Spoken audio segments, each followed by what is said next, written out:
और मैं शुरुआत में अपनी तरफ से मुरादाबाद देहात में कोरबा में एक सड़क हादसा पेश आया जिसमें 10 लोगों का इंतकाल हुआ, 5 लोग शदीद जख्मी हैं। मैं इन तमाम मरने वालों के लिए अल्लाह से दुआए मग़फ़िरत करता हूं और जो लोग जख्मी हैं उनकी जल्द से जल्द सेहतयाबी के लिए अल्लाह से दुआ करता हूं। मेरे अजीज दोस्तों और बुजुर्गों, मैं आपके दरमियान में दोबारा आया हूं। जब असेंबली और विधानसभा के चुनाव चल रहे थे उस वक्त भी मैं आया था और मुझे अच्छी तरह याद है कि मैंने आपसे ये कहा था कि आप अपना वोट हाजी आरिफ के हक में इस्तेमाल करिए, समाजवादी को वोट मत दीजिए, क्योंकि समाजवादी पार्टी में इतनी ताकत नहीं है कि वो बीजेपी की कामयाबी को इस विधानसभा से और उत्तर प्रदेश में रोक सके। मगर आप लोगों ने फैसला लिया, मैं आपके फैसले की इज्जत करता हूं, उसका एहतराम करता हूं, मगर वही इज्जत और एहतराम के साथ आपको ये बात बताना जरूरी समझता हूं कि आपने तो समाजवादी पार्टी को झोली भर भर कर वोट दिया, मगर यहां से बीजेपी का विधायक कामयाब हो गया। तो मेरी आपसे बड़ी इज्जत और एहतराम से आपसे अपील है कि दोबारा आप इस तरह की गलती मत करिए। हाजी आरिफ आपके दरमियान में पहले भी खड़ा था, आज भी खड़ा है आपकी हक की लड़ाई लड़ने के लिए, और कल भी आपके खिलाफ अगर कोई नाइंसाफी करेगा तो हाजी आरिफ सबसे पहले सीना तान कर आपके हक के लिए लड़ेगा। तो 11 तारीख के दिन मेरी आपसे गुजारिश है कि मुत्तहदा तौर पर आप अपने के वोट का इस्तेमाल करिए, अपने वोट को जाये होने से बचाइए, क्योंकि यहां पर सबकी कोशिश एक ही है कि हाजी आरिफ की कामयाबी को रोका जाए, मजलिस की कामयाबी को रोका जाए और बीजेपी को यहां से कामयाब किया जाए। जो लोग विधानसभा में के चुनाव में आपका वोट तो हासिल किए मगर बीजेपी को नहीं रोक सके, तो मेरी आप तमाम से फिर से ये गुजारिश है, इल्तिजा है कि आप अपने वोट का नुकसान मत करिए। लोग आएंगे आपसे, मुख्तलिफ बातें करेंगे, झूठ को बयान करेंगे, आपको वरगलाएंगे और आपसे कहेंगे कि हाजी आरिफ ये मजलिस ये। मेरी आपसे एक ही गुजारिश है कि विधानसभा के चुनाव में आपने तो समाजवादी को वोट दिया, हाजी आरिफ को मजलिस का आपने साथ नहीं दिया, यह आपका फैसला है। मगर इस बार आप देख रहे हैं कि वही लोग दोबारा खड़े होकर वही दोबारा झूठ को बयान कर रहे हैं कि हम बीजेपी को रोक सकेंगे। याद रखिए मेरी इस बात को, अखिलेश यादव 2017 का विधानसभा का चुनाव हारे, बीजेपी सत्ता में आई।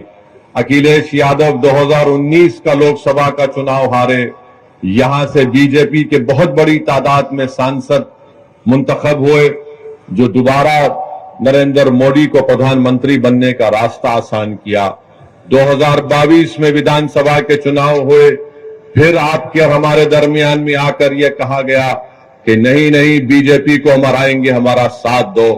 मैं पुकारता रहा, मैं आपसे अपील करता रहा कि आप नहीं हरा पाएंगे बीजेपी को।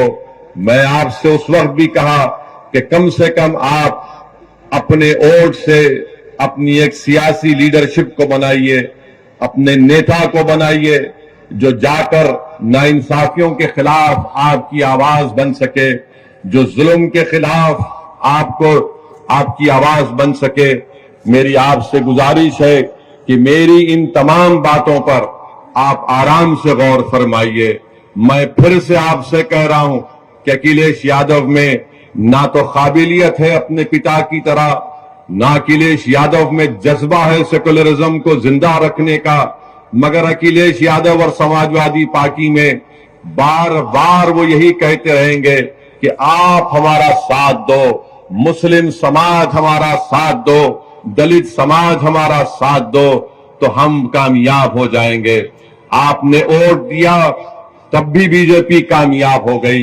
यकीनन बीजेपी को हराना है, मगर समाजवादी पार्टी उत्तर प्रदेश और दासना से बीजेपी को नहीं हरा सकती। अगर दासना से आज अगर कोई योगी आदित्यनाथ को नरेंद्र मोदी के दांत को खट्टा कर सकता है तो उसका नाम हाजी आरिफ है। तो मेरी आपसे गुजारिश है कि आप अच्छा फैसला लेकर हाजी आरिफ को और एमआईएम पार्टी को कामयाब करिए। आज अखिलेश यादव का मामला आप देख रहे हैं कि मुझे अभी बताया गया कि मीरठ को गए थे और मीरठ में कहां पर कैंपेन करते हैं, जो पूरा का पूरा उस वार्ड में जाते हैं जो अल्पसंख्यक समाज मुस्लिम बाहुल इलाका है। अखिलेश यादव से वहीं पर कैंपेन करने के लिए जाते हैं और जब वहां पर गए तो अखिलेश यादव के मुंह के सामने खड़े होकर मीरठ के उन गयूर लोगों को मैं सलाम करता हूं जिन्होंने अखिलेश यादव के सामने खड़े होकर उनके मुंह पर कहा कि मजलिस इत्तेहादुल मुस्लिमीन जिंदाबाद, मजलिस पार्टी जिंदाबाद। तो अखिलेश यादव गुस्से से लाल पीले होकर अपनी गाड़ी में बैठकर वहां से भाग जाते। तो अखिलेश यादव को मालूम हो गया कि वो जो झूठ बोल रहे थे मजलिस पार्टी के ताल्लुक से, उत्तर प्रदेश की जनता, मगरबी यूपी की जनता, मीरठ की जनता और मुझे मालूम कि दासना की जनता भी उनके झूठ को उनके मुंह पर तमाचे के तौर पर मारेगी और सच्चाई को कामयाब करेगी। तो मेरे अजीज दोस्तों और बुजुर्गों, मैं दासना की सरजमीन से मीरठ की जनता से भी अपील करूंगा कि आप मजलिस के मेयर के उम्मीदवार को और पार्षद के तमाम उम्मीदवारों को आप कामयाब करिए। मैं मीरठ की आवाम को बता रहा हूं कि आप हरगिज इस बात का ताज्जुब मत करिए कि अगर आप अपने के कोर्ट का सही इस्तेमाल करेंगे तो मीरठ से मजलिस का मेयर बनेगा और हम एक तारीख को रकम करेंगे। वहां पर समाजवादी पार्टी हो, बीएसपी हो, इनमें अब दमखम नहीं रहा बीजेपी से मुकाबला करने के लिए। आज अखिलेश यादव 2024 के लोकसभा के चुनाव के लिए कभी हमारे तेलंगाना के मुख्यमंत्री के साथ बगल में बैठ जाते हैं, तो कभी बंगाल में ममता बनर्जी के पैरों के पास बैठ जाते हैं, तो कभी नीतीश कुमार के सामने अपना सर झुका देते हैं। अरे याद रखो 2024 में अगर बीजेपी को हराना है तो तुमको बीजेपी को उसकी हिंदुत्व आइडियोलॉजी पर हराना पड़ेगा। अगर अपोजिशन के लीडर मिल जाएंगे इससे कुछ फायदा नहीं होगा।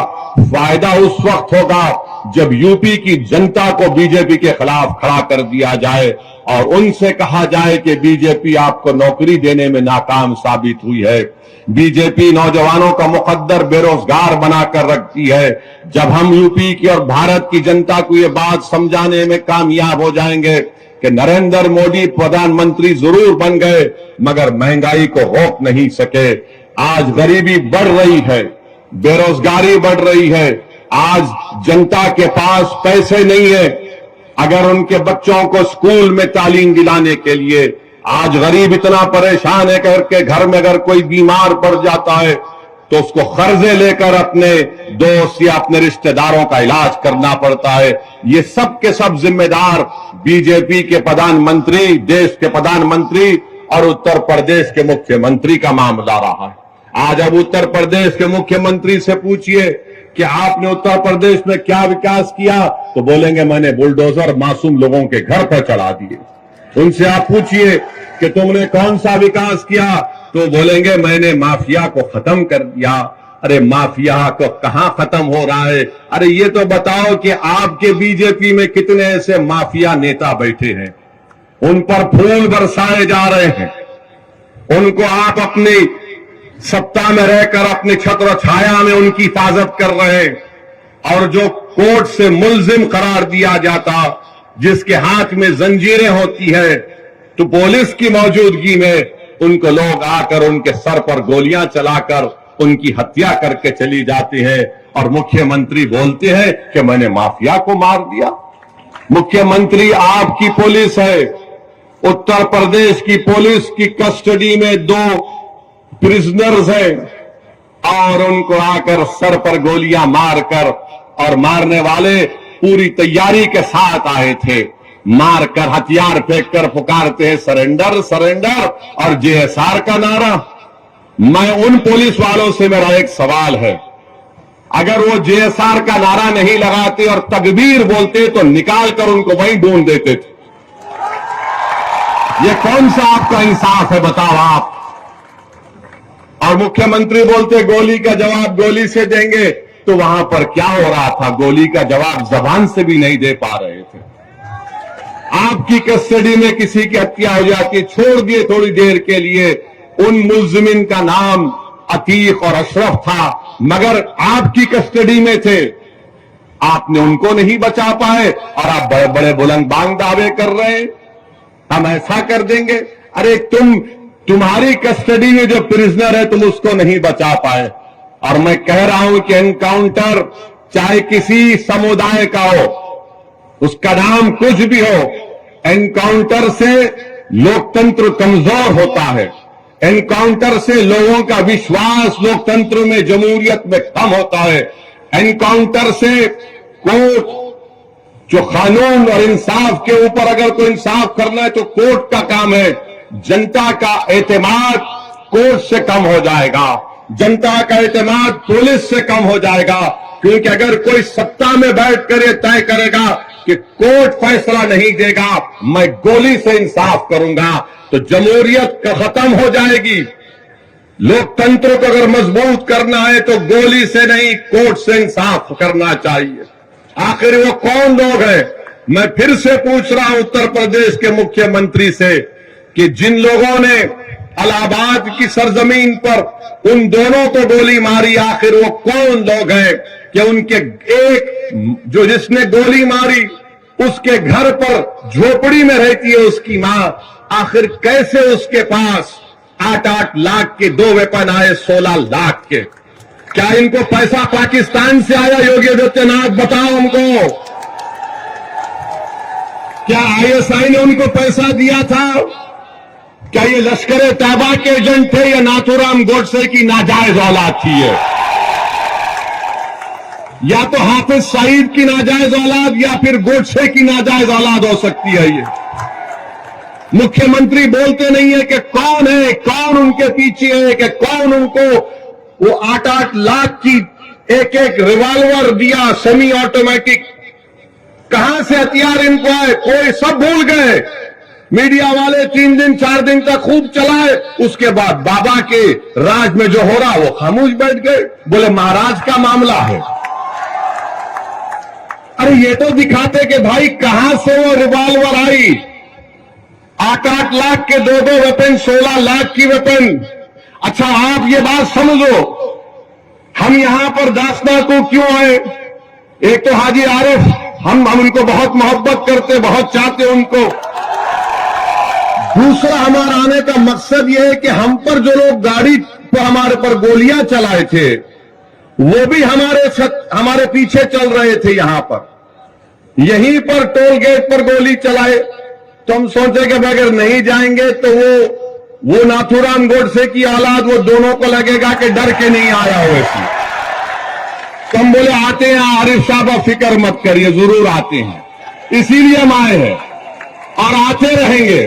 हम इन नाजायज नाथूराम गोडसे के औलाद को कहना चाहेंगे कि गोलियों से हम डरने वाले नहीं हैं, मौत से डरने वाले का नाम असदुद्दीन ओवैसी नहीं है। जो वक्त मेरी मां ने मुझे पैदा किया वो वक्त अल्लाह ने तय किया। जिस वक्त इस दुनिया से हमारी आंख बंद होगी वो वक्त भी अल्लाह तय करेगा। और अगर अल्लाह हमारी जिंदगी में शहादत लिखा है तो अल्लाह का लाख लाख शुक्र कि हम मौत अगर जिंदगी में आ जाए और शहीद बन के जाएंगे तो इससे बढ़ के इनाम इस गुनाहगार को क्या मिल सकता है? मगर तुम्हारी गोलियां, तुम्हारी ताकत, तुम्हारा जुल्म हमारी आवाज को दबा नहीं सकेगा। हम जालिम को जालिम बोलेंगे और तुम्हारी गोलियों का जवाब हम सीना तान कर मुकाबला करेंगे, मगर अपने सरों को नहीं झुकाएंगे। तो मेरे अजीज दोस्तों और बुजुर्गों, आपसे यही इल्तिजा और गुजारिश है कि आप अपने वोट का सही इस्तेमाल करिए। आप खुद अपने दिल पर हाथ रखकर बताइए कि अगर हाजी आरिफ चेयरमैन होगा, हमारी बहन चेयरमैन बनेगी इंशाअल्लाह, तो आप बिला झिझक इनको चेयरमैन के तौर पर नहीं देखेंगे, बल्कि अपने भाई के तौर पर, अपना रहबर के तौर पर, एक मदद करने वाले के तौर पर आप देखेंगे। वो गलती मत करिए जो आपने विधानसभा के चुनाव में की थी और आपने समझा कि अखिलेश भैया भाजपा को हराएंगे। अखिलेश भैया नहीं कर सकते। वो बेचारे गम के पैंडल साइकिल पर मार रहे हैं, गम के पैंडल साइकिल पर मार रहे हैं। उस साइकिल के टायरों में एक नहीं 3-3 पंक्चर हाजी आरिफ कर चुके हैं। तो आपसे अपील है कि पतंग के निशान पर बटन दबाइए। और अल्हम्दुलिल्लाह अभी हाजी आरिफ साहब ने जिक्र किया कि उन्होंने कई डेवलपमेंट के, तरक्की के, विकास के काम करवाए। आप ये देखते हैं कि उन्होंने अभी कहा कि क्लीनलीनेस में, स्वच्छता में पूरे उत्तर प्रदेश में सबसे पहला नंबर दासना को मिला है। अब बताओ योगी आदित्यनाथ इसका भी जिक्र कर देते, ये भी बोल देते, मगर अल्फाज में कंजूसी है। मुख्यमंत्री की जबान से हाजी तो छोड़ो, आरिफ भी नहीं निकलेगा। दासना तो निकलना चाहिए था, बोलना चाहिए था कि देखो दासना ने वो काम किया, मगर नहीं बोल सकते। फिर आप अभी हाजी आरिफ ने बताया कि यहां पर महिलाओं के लिए उन्होंने ई रिक्शा की फ्री सर्विस को रखा है। मैं अल्लाह से दुआ करता हूं कि अल्लाह इनसे और खैर का काम ले। फिर आपने ये भी बताया कि पुल बनाया, मखदूम साहब का पुल बनाया, लाइब्रेरी की तामीर हो गई, 204 फ्लैट मुस्तहक गरीबों को दिए गए हैं और 1000 मकान तैयार मुकम्मल हो चुके हैं। ये तमाम काम हाजी आरिफ की मेहनत और जुस्तजू की वजह से यहां पर हुए हैं, क्योंकि आपने उनको वोट देकर कामयाब किया था। अब आइंदा 5 साल के लिए और भी बहुत से विकास के, डेवलपमेंट के काम करना बाकी है। मेरी आपसे एक दर्दमंदाना अपील है कि आप अपना एक एक वोट यहां पर मंजलिस के उम्मीदवार हमारी बहन को, जिनका इंतखाबी निशान पतंग है, पतंग के निशान पर बटन दबाइए। रहा सवाल उत्तर प्रदेश के मुख्यमंत्री का, मैं फिर से कह रहा हूं कि आप धर्मगुरु भी है, आप योगी भी है और आप एक नेता भी है। क्या आपको ये जेब देता था कि असेंबली में खड़े होकर आप बोलते कि हम मिट्टी में मिला देंगे? देश के सबसे बड़े प्रदेश के मुख्यमंत्री है और अखिलेश यादव को बोलकर कह रहे हैं कि मिट्टी में मिला देंगे। हां, अगर आप बोलते अखिलेश यादव तुम्हारी पार्टी को मिट्टी में मिला दूंगा तो हम भी बोलते आमीन। मगर किसी व्यक्ति को मिट्टी में नहीं मिला सकते आप, चाहे वो किसी समुदाय का हो। जो ऊंचे पद पर बैठता है उसकी जबान से इस तरह के अल्फाज निकलना, और ऊपर से उत्तर प्रदेश के मुख्यमंत्री और उनके अतराफ के दोस्त और खास तौर से उनका जो समुदाय है वो कहता है कि 2029 में बाबा दिल्ली जा रहे हैं। तो भाई ख्वाब देखने में कोई बुराई नहीं है, आप ख्वाब देखिए, मगर अगर आप ये देख रहे हैं कि दिल्ली जाऊंगा तो फिर इस तरह के अल्फाज अगर आप इस्तेमाल करेंगे तो जिंदगी भर वो वीडियो लोग दिखाते रहेंगे कि वो शख्स है जिसने विधानसभा में खड़े होकर इस तरह की वाहियात बात की थी। तो मेरे अजीज दोस्तों और बुजुर्गों, जो बड़ा बड़ा नरेंद्र मोदी आजकल बोलते हैं पसमानदा मुसलमान, पसमानदा मुसलमान, हम भारत के प्रधानमंत्री से और उत्तर प्रदेश के मुख्यमंत्री से पूछना चाहते हैं, क्या यह सच नहीं है कि हायर एजुकेशन में सबसे कम अगर कोई है तो मुसलमान है, सबसे कम मुसलमान है। और नरेंद्र मोदी और बीजेपी, आरएसएस रोज बाजा बजाती पसमानदा मुसलमान, पसमानदा मुसलमान। अरे तुम बाजा बजा रहे तो कुछ तो करो।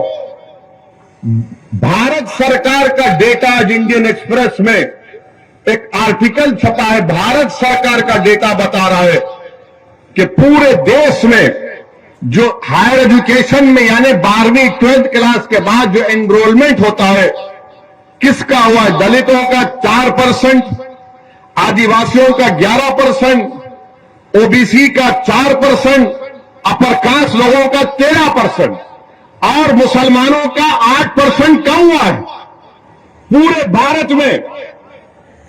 और उत्तर प्रदेश में कितना कम हुआ है? उत्तर प्रदेश में अल्पसंख्यक समाज मुसलमान की आबादी 20% है और कितने मुसलमान समाज के हायर एजुकेशन में पढ़ रहे 4.5%। पूरे भारत में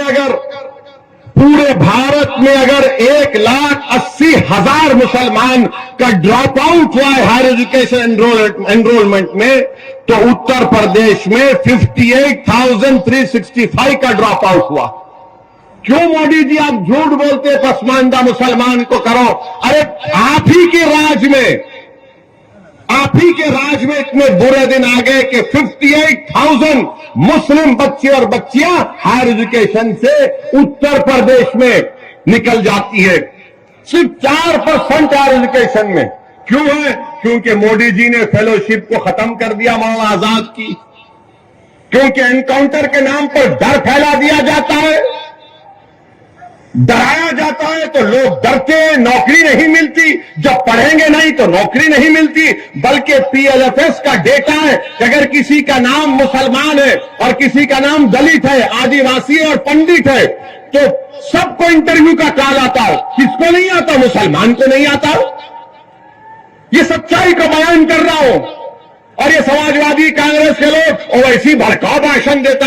अरे मेरा भड़काऊ भाषण नहीं होता है, मैं सच्चाई को बयान कर रहा हूं, डेटा की बुनियाद पर बयान कर रहा हूं। तुम सच्चाई को कबूल नहीं करना चाहते। एक तो भारत के प्रधानमंत्री और उनकी पार्टी बोलती सबका साथ, सबका विकास, सबका विश्वास। कहां का सबका साथ हो रहा है? उत्तर प्रदेश में जहां से प्रधानमंत्री एमपी हैं, उस प्रदेश में 58,365 मुसलमान हायर एजुकेशन में ड्रॉप आउट है। क्यों आपने स्कॉलरशिप नहीं देते? और बोले जाते, और फिर अखिलेश यादव, बहुजन समाज, ये कांग्रेस, नहीं वो ऐसी वोट काटता है। अरे इसमें क्या है बताओ? तुम मुंह क्यों नहीं खोलते इसके बारे में? एनकाउंटर हुआ तो मुंह नहीं खोलते। मगर मेरे अजीज दोस्तों और बुजुर्गों, इसीलिए हम आपसे कह रहे हैं कि आपको अपने जमीन से अपने नेता को बनाना। मैं दासना को आया, यूपी को आया, आता रहूंगा। आप जो फैसला लो मैं तो आता रहूंगा। अगर आप इसको कहेंगे कि ये एक तरफा मोहब्बत है तो यकीनन एक तरफा मोहब्बत है। मैं आपसे कुछ नहीं चाहता, मैं सिर्फ ये चाहता हूं कि आप एक सियासी ताकत बनिए, अपनी एक सियासी आवाज को मजबूत बनाइए। याद रखो, आसमानों से कोई उतर कर आने वाला नहीं है, जमीन से आपको अपना नेता बनाना पड़ेगा। मैं अपने आप को नेता बनाने नहीं आया हूं। मैं चाहता हूं कि आपकी आवाज, आपकी वोट की ताकत और अहमियत बने।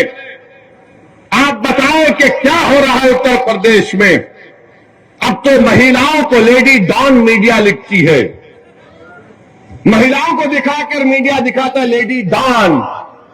अब वो दिन दूर नहीं है कि जब एक 12 साल के बच्चे को बताया कि कहा जाएगा ये बच्चा डॉन,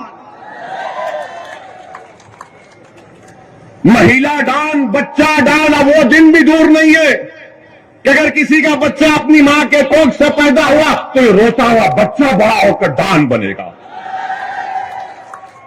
मीडिया को रोटी सेकना है। और भारत के प्रधानमंत्री तो माशाल्लाह उसमें तेल डालने का काम करते हैं। केरल में एक पिक्चर रिलीज हुई और उसके ऊपर प्रधानमंत्री कह रहे हैं भाइयों बहनों पिक्चर देखो। अरे देश के प्रधानमंत्री हैं आप या तो पिक्चर के प्रमोटर हैं आप। मानता हूं कि भारत के प्रधानमंत्री की तरह कोई एक्टिंग नहीं कर सकता। अखिलेश भी कोशिश कर रहे हैं मगर फ्लॉप हो रहे हैं।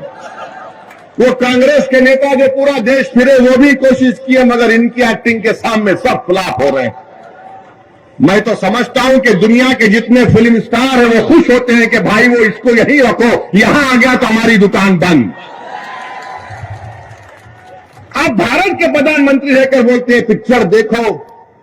भारत के प्रधानमंत्री आप नहीं जानते क्या? मैं आपको हिस्ट्री तारीख बता रहा हूं। हिटलर ने 70 लाख यहूदियों को खत्म किया था। 70 लाख यहूदियों को हिटलर ने खत्म किया था। कैसे खत्म किया था? इसने अपने दौर में कहा था कि यहूदियों के खिलाफ गाली गलौज करो, हेट स्पीच दो कि ये जर्मनी से मोहब्बत नहीं रखते, ये आर्यन रेस से नहीं है, ये जर्मनी के गद्दार हैं। फिर हिटलर ने क्या किया? पिक्चर बनाना शुरू किया। 1940 में हिटलर ने पहली पिक्चर बनाई थी यहूदियों के खिलाफ। उसका जर्मन लैंग्वेज से अगर ट्रांसलेशन तर्जुमा करेंगे तो उसका पिक्चर का नाम था द इटर्नल जू। उसमें क्या दिखाया गया? ये यहूदी जर्मनी के गद्दार हैं, ये जर्मनी के अंदर घर के दुश्मन है। देश के प्रधानमंत्री, जर्मनी की तारीख आपके सामने है, जर्मनी की तारीख आपके सामने है, उसको आप नजर रखो। आप जिस देश को, ये बहुत बड़ा देश है, इस देश की खूबसूरती, इसका कल्चर है, इसका मजहब है, इसकी जबानें हैं, वो पिक्चर को दिखा रहे। अरे पिक्चर बनाने वाला कितना कमजोर है। पहले कहा कि 32,000 महिला आईसीस में चले गई, जब कोर्ट में केस गया तो कहा कि सिर्फ 3। अरे वो गई तो तुम क्या पिक्चर बनाकर पूरे बुरखापोश खवातीन को बदनाम करोगे? तुम क्या पूरे समुदाय को बदनाम करोगे? और भारत में जितने मुसलमानों के मजहबी तंजीमें हैं, उन सब ने आईएसएस के खिलाफ फतवा दिया, कहा यह दहशतगर्द है, आतंकवादी है। तुम वो नहीं दिखाते। और किसी ने हमसे कहा कि उस पिक्चर में वैसी तुम्हारी तकरीर भी दिखाई गई। तो हम मानते हैं कि हमारी तकरीर को सुने बगैर हमारे दुश्मन का भी पेट में दर्द नहीं कम होता। इनको लगता है कि जब तक ओवैसी का भाषण नहीं सुनेंगे हम में मर्दानगी नहीं पैदा होगी। तो सुनो, सच्चाई पर मुमन्नी है, झूठ पर हम नहीं बोलते, लंबी लंबी नहीं छोड़ते। भाइयों बहनों 15 लाख आ जाएगा। भाइयों बहनों हर साल 2 करोड़ नौकरियां मिलेंगी, अच्छे दिन आ जाएंगे। तो ये पिक्चर बना रहे हैं। अरे महंगाई पर पिक्चर बनाओ, किसान को फर्टिलाइजर नहीं मिल रहा है, नहीं बनाएंगे। अरे पिक्चर बनाओ कि घर में गरीब के पास पैसे नहीं है, सेविंग्स खत्म हो रही है। भारत में 20% गरीब और गरीब हुआ है। कितना? 50%। अगर एक गरीब 100 रुपये कमा रहा था, आज 50 रुपये कमा रहा। और अगर कोई दौलतमंद 100 रुपये कमा रहा था, आज 140 रुपये कमा रहा है। ये नरेंद्र मोदी का सबका साथ, सबका विश्वास, ये गरीबों से मोहब्बत बीजेपी की है कि गरीब जो 100 रुपये कमा रहा था, आज 50 रुपये कमा रहा है। सबसे गरीब जो दौलतमंद 100 रुपये कमा रहा था, 140 रुपये कमा रहा है। तो भारत के गरीबों को फैसला करना है, भारत के मजलूमों को फैसला करना है। और 11 तारीख के दिन दाफना की जनता को एक तारीखी फैसला लेते हुए आप तमाम से अपील कर रहे हैं कि आप हाजी आरिफ के हाथ को मजबूत करिए और आप इस वास्ते भी वोट दीजिए कि वो नाथूराम गोडसे की नाजायज औलाद को भी मालूम हो जाए। यहीं पर हम पर गाड़ी पर गोलियां चलाई गई थी, तो उनको भी जवाब दीजिए। हम आपसे क्या कह रहे हैं? गोली से नहीं, बैलेट से जवाब दीजिए। और हम उनकी गोली का जवाब जबान से देंगे, उनकी हर गोली का जवाब अपनी भाषण से देंगे, संविधान से देंगे, तूफान खड़ा कर देंगे इंशाअल्लाह ताला। तो 11 तारीख के दिन सुबह सुबह निकलिए, एक होकर यहां से हाजी आरिफ को कामयाब करिए, बीजेपी को शिकस्त दीजिए, बीजेपी को हराइए। ये समाजवादी और बहुजन समाज पार्टी बीजेपी को कामयाब करवाना चाहती है, अपने इत्तेहाद को कमजोर मत होने दीजिए। हमारे दिलशाद हमारे इनके भी खड़े हैं, गाजियाबाद से इनकी वाइफ मेयर की कैंडिडेट है, इनके भी हक में आप दुआ करिए और डालिए। बहुत बहुत शुक्रिया। अस्सलाम वालेकुम।